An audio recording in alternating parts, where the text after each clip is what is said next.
안녕하세요. 네, 정신건강 매거진입니다. 지난 시간에 저희가 어떻게 이혼에 이르게 되는지, 또 어떻게 하면 이혼을 하는 과정을 슬기롭게 넘기고 잘 이혼하는지, 이런 부분까지 이번 시간에 다뤄보도록 하겠습니다.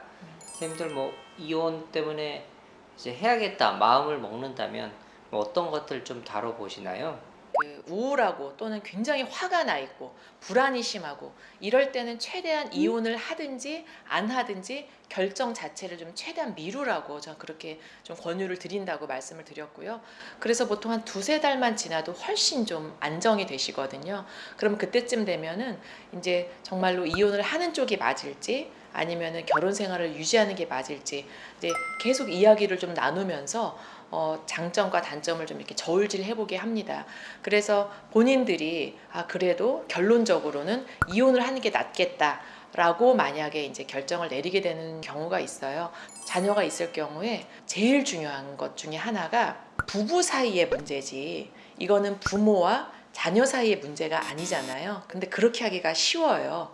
부부 사이의 문제를 아이한테 자꾸 이야기하고 문제를 노출시키고 또 하소연하고 그런 거는 절대 좀 최대한 금하시라 제가 그렇게 꼭 말씀을 드립니다. 아이들한테 설명해 줄 때는 어떻게 하는 게 제일 좋으냐면 우리 부부끼리는 잘 안 맞았지만 너 아빠가 너를 사랑하고 정말로 아끼고 하는 거는 전혀 변함이 없다. 이렇게 알려주시는 게 당연히 정말 중요한 부분입니다.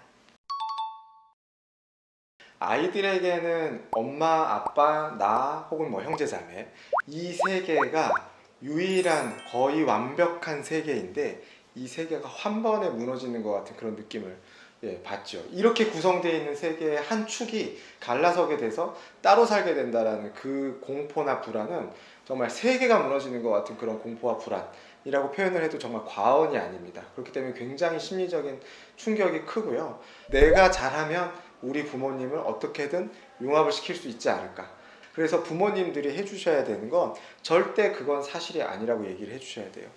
너가 잘못해서 우리가 이렇게 되는 거 절대 아니다라는 건 사실대로 얘기를 해주셔야 되고, 이건 부부간의 엄마하고 아빠 간의 문제인 거라는 걸 꼭 얘기를 해주셔야 되고, 아빠가 폭력적이거나 혹은 엄마가 어떤 문제가 있었다거나 해서 부모하고 자녀 사이가 이미 깨져 있는 경우도 있고, 하지만 부부 사이는 무진장 안 좋지만 부모와 자녀 사이는 무지 좋은 경우도 있어요. 그런 경우에는 그 긍정적인 이미지를 굳이 깨트리실 필요는 없습니다.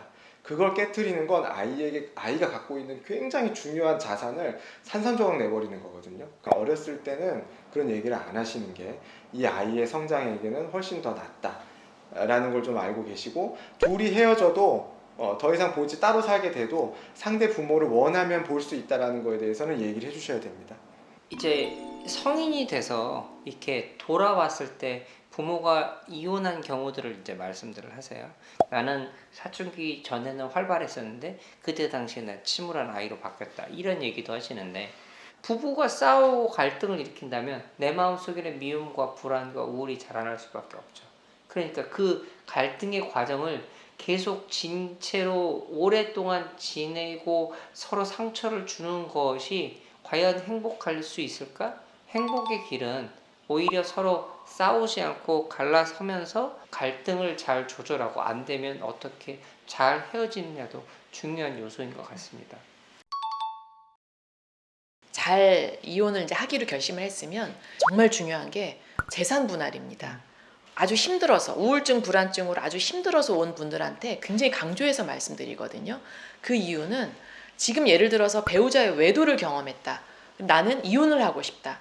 그리고 또는 나는 그동안 오랜 그런 어떤 배우자의 언어 폭력, 신체적 폭력에 지쳤다. 이혼을 하고 싶다. 라고 해서 오시면요. 우울과 불안이 너무 심할 때 보통 정신과를 오시게 돼요. 그래서 그런 분들은 지금 당장 이혼하고 싶은 거예요. 다 귀찮아. 다 필요 없고 이혼만 해주면 좋을 것 같아. 그렇게 하기가 쉬워요.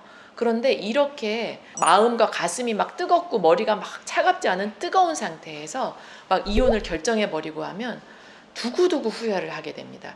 특히 경제적인 문제는 굉장히 중요하거든요. 그래서 정말 힘드시겠지만 최대한 제가 뒤로 미루시라고 하는 이유가 지금 3개월간에는 빨리 뜨거운 걸 식혀야 돼요. 그리고 3개월 뒤쯤에는 이제 좀 많이 차가워지고 냉철해진 상태에서 이 재산 분할을 아주 철저하게 그리고 절대 손해보지 않게 그렇게 하시고 경제적인 걸 좀 탄탄하게 하셔야지만 이혼 후에도 덜 힘들게 그렇게 좀 대처하실 수 있다는 거 저는 꼭 강조해서 좀 말씀을 드리는 편입니다. 외도를 하셨어요. 외도를 하셨는데 이런 과정에서 굉장히 힘들고 몇 년간 싸움이 이어져 왔는데 결국은 이혼을 안 하기로 마음을 먹으셨어요. 그 이유가 상대 배우자가 달라지는 게 행동으로 보였기 때문이죠. 항상 배우자랑 함께 하려고 하는 모습이 그런 행동을 보여줬기 때문에 이분은 이제 같이 살려고 마음을 먹으셨거든요. 또한 다른 케이스는 달라지겠다고 하는 과정에서 행동이 전혀 변하지 않고 내가 이렇게 한 거는 나한테 문제가 있지만 결국 당신이 나한테 이랬기 때문에 내가 그렇게 했던 거였어 라고 하는 거는 결국 책임을 상대 배우자한테 주는 거고 행동에 대해서 뉘우치거나 달라지는 게 전혀 아닌 경우인 거죠. 이런 경우에는 어쩌면 이혼이 더 답일지도 모르겠습니다. 네. 이혼을 해야 하는 경우가 나라는 사람의 존엄 그리고 나라는 사람의 어떤 핵심 가치관 이런 것들을 얼만큼 침해를 하고 나 자신을 완전히 무너뜨리느냐에 따라서 그런 식으로 좀 생각을 해보도록 저는 좀 말씀을 드리거든요. 그리고 이혼에 이르게 될 때 결과적으로는 어떤 사건 하나가 탁 켜져서 이혼을 하게 돼서 오는 건데 그 문제의 핵심은 대체 무엇인가를 찾는 게 이제 정신과 의사인 저희가 이제 하는 일이기도 하고 그 상황에서 상대가 나에게 하는 것이 내 존엄성을 완전히 짓밟고 있는 건지 아니면 이 사람이 변화할 수 있는 부분이 있는 거고 어떤 한 번의 실수인 부분인 건지 그런 것들을 좀 계속 좀 차분한 마음으로 좀 생각을 해보고 나의 정말 중요한 부분을 건드렸고 더 이상 내가 여기서 양보하기 어렵고 물러서기가 어려운 그런 부분이라고 한다면 존엄성이 너무나 깨지고 있다면 그렇다면 저는 이혼을 해야 된다고 말씀드리는 편입니다. 누구나 내가 이혼을 하는 게 행복할지 안 하는 게 행복할지 아무도 알 수 없습니다. 조언이라기보다는 같이 어떤 마음이었는지 어떤 게 또 힘들었는지 이런 걸 얘기를 나누다 보면 어떤 게 힘들었구나 또 어떻게 해야겠구나 이런 것까지 생각을 하실 수 있게 될 겁니다. 오늘은 저희가 이제 이혼을 어떻게 하면 이혼을 좀 잘 할 수 있는지 그리고 이제 이혼 과정에서 이제 아이들의 심리나 이런 것들은 또 어떤지 그리고 언제 우리가 이혼을 해야 하고 또 어떨 때 정신과로 오면 좋은지 이런 것들에 대해서 좀 얘기를 해봤습니다.